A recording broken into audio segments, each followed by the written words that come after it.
everyone. Welcome back. I spent mine pretty low-key, ate too much, slept weird hours, and thought about stories. Stories like this one, actually. Anyway, you know what to do. Lights off, door closed. Maybe grab some water, because this one's intense. Let's go. If you're from Hong Kong, you know exactly what I'm talking about. You grind 50, 60 hours a week. You live in a shoebox apartment, splitting rent that costs half your paycheck. And you keep telling yourself, I'll rest soon.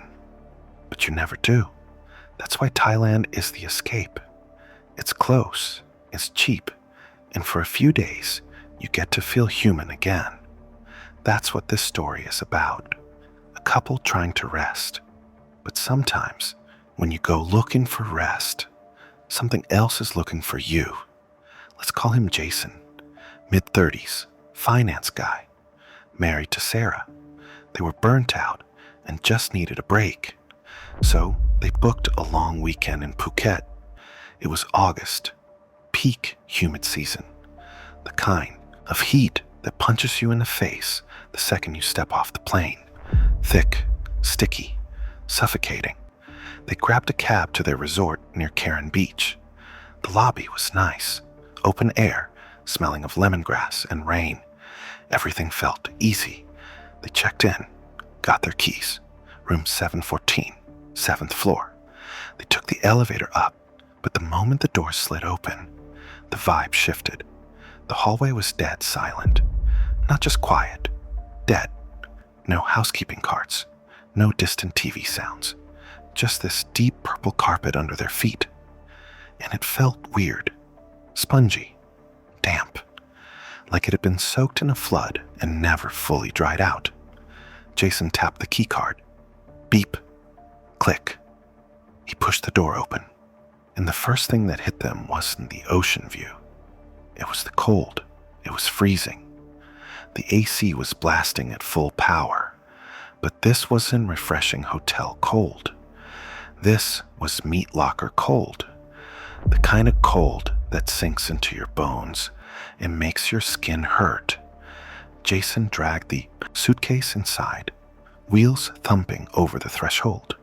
But then he just stopped. Right there, in the middle of the narrow entryway, were two pairs of slippers. Not those cheap, white disposable ones, wrapped in plastic. These were thick, gray, fuzzy slippers. Heavy duty. One large pair, one small.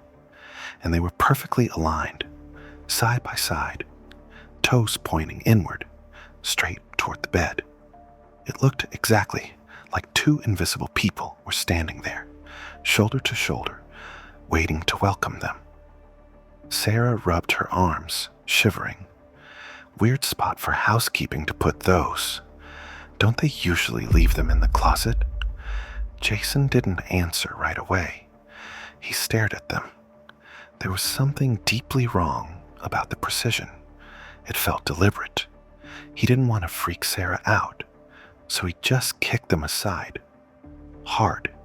He watched them skid across the floor and hit the wall. Let's just dump the bags, he muttered, turning away fast. I'm starving. They met their friends, wandered around town, and ate way too much seafood by the water. It felt like a normal vacation night. By the time they stumbled back to the hotel, it was past 10:30 p.m. They were wiped out. Sarah went into the bathroom to shower. Jason sat on the edge of the bed, scrolling through Instagram, trying to unwind. Then he happened to glance up at the door. His thumb stopped moving. The slippers. They were back, right in the middle of the hallway, side by side, perfectly aligned, pointing inward. Jason frowned. He knew he had kicked them. He vividly remembered watching them hit the wall. So how? Did Sarah move them back? But why would she align them so perfectly? He didn't want to sound paranoid on the first night, so he stood up, walked over, and kicked them again. harder this time. He shoved them deep under the gap beneath the wardrobe, where he couldn't see them anymore. Out of sight, out of mind. Sleep that night was rough. Jason tossed and turned for hours. The sheets felt damp, even though they were dry. And when he finally drifted off, he dreamed of water. Dark, murky, heavy water. It was filling his nose, his mouth, his lungs. He couldn't move. He couldn't fight it. He was drowning from the inside. He jerked awake, gasping for air. His whole body felt wrong, heavy, like his muscles had been replaced with wet sand. He rolled over to check on Sarah. She looked awful. Her skin was pale and gray, her forehead clammy. "I can't move," she whispered, her voice barely there. "I feel so heavy, like something is sitting on my chest."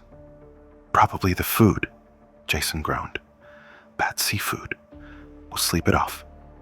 He fumbled for his phone to check the time, but when the screen lit up, his brain stuttered. It wasn't 8 a.m. It was 1 p.m. They had slept through the entire morning. 14 hours just gone. "We missed breakfast," Jason mumbled, his voice thick. He swung his legs out of bed to get some water, but the second his feet touched the floor, he froze. The slippers, they had moved again, but this time, they weren't pointing at the bed. They were pointing out, toward the door, side by side, neat and perfect, like whoever was wearing them was ready to walk out of the room. Did you move those?" Jason asked, his throat dry. "Move what?" Sarah groaned from the bed, barely conscious. Jason didn't answer. A cold sweat broke out down his back. He called room service, ordered some water and medicine, and told himself it was just food poisoning. That's all. But deep down, he was terrified. They didn't leave the room that day. They couldn't. A strange lethargy took over. It was heavier than sleep. It was like being pulled underwater.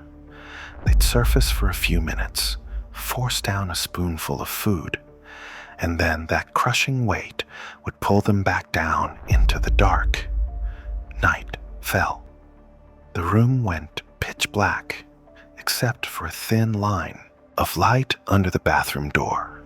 Around midnight, Jason woke to a sound. Creak, the wardrobe door, opening. Jason didn't move. He lay there, heart slamming against his ribs, facing the balcony doors. In the reflection of the black glass, faintly lit by the bathroom light, he saw it. A figure, someone in a plain white t-shirt. It walked slowly out of the bathroom, stiff, mechanical. It reached into the wardrobe with both hands, rummaging through the clothes like it was looking for something to wear.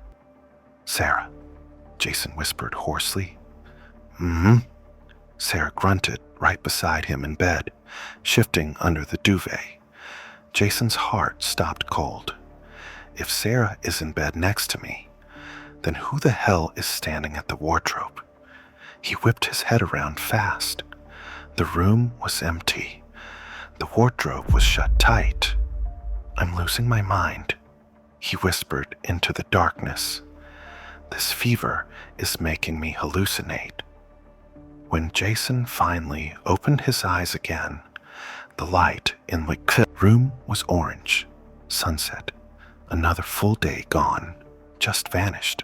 He tried to sit up, but the room spun violently. He stumbled to the bathroom, splashed ice-cold water on his face, and looked up at the mirror. He nearly screamed. His reflection looked dead. Sunken eyes with dark circles, hollow cheeks, skin gray and lifeless. He looked like a drowned body. He stumbled back out. Sarah was sitting up in bed, staring blankly at the black TV screen. "Jason," she said quietly. Her voice was flat, emotionless. "Why were you in the shower so long?"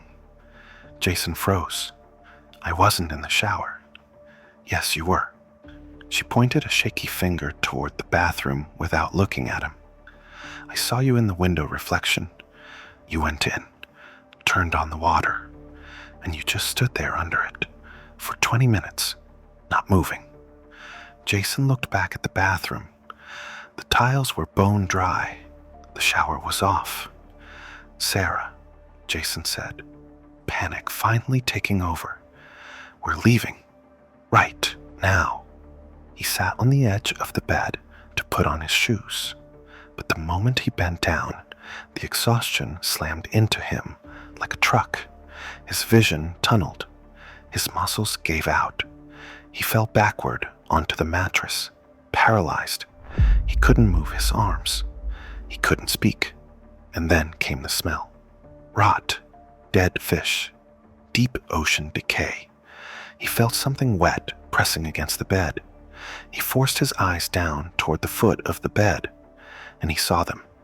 2 people, a man and a woman. They were soaking wet.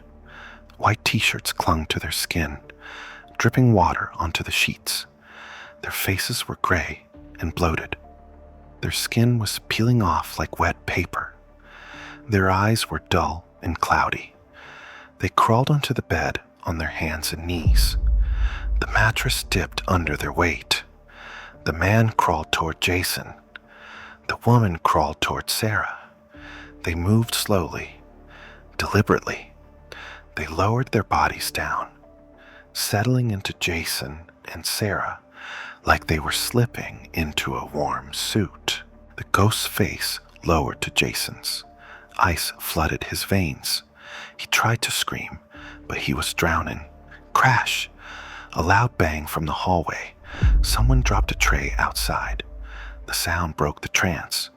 Jason gasped, his lungs filling with air. Sarah woke up screaming, "Get up, we're leaving." They didn't pack. They didn't put on shoes. Barefoot, they bolted out of room 714, ran down the purple hallway, and smashed the elevator button. They burst into the lobby, sobbing. The manager took one look at them and nodded. He knew. "I move you," he said quietly. Different floor. A monk happened to be walking through the lobby. He stopped. He looked at the air around them, frowned, and pulled out a white string. He chanted a prayer and tied it around their wrists. "You keep," he said. "Do not take off. They think you are them. This string hides your soul." The new room was quiet, safe. They finally slept real sleep. The next morning, Jason and Sarah went back to room 714 just to grab their luggage. Jason unzipped the suitcase to make sure they had everything. He froze. The suitcase was packed full. Dried mango, coconut candy, wooden elephant keychains, bags of tourist souvenirs.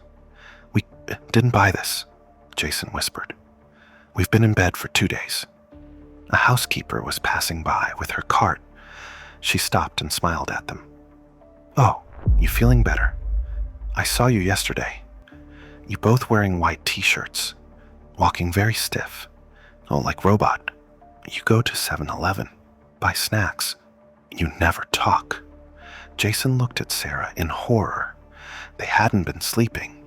They had been ridden, while their minds were trapped in that drowning nightmare, paralyzed in bed. Those things were walking around in their bodies, enjoying the vacation they never got to finish. Weeks later, Jason found an article online. 3 years ago, in room 7014, a Taiwanese couple was staying there. They went jet skiing and drowned. When their bodies were recovered, they were both wearing white t-shirts. They died mid-vacation. They had unfinished business. And when Jason and Sarah checked in, they finally got the chance to finish it. So, the next time you walk into a hotel room and see slippers perfectly aligned, pointing at the bed, don't kick them aside. Call the front desk, request a new room, and run. If you enjoyed this story, hit that subscribe button and turn on notifications. I've got plenty more nightmares waiting for you. Stay safe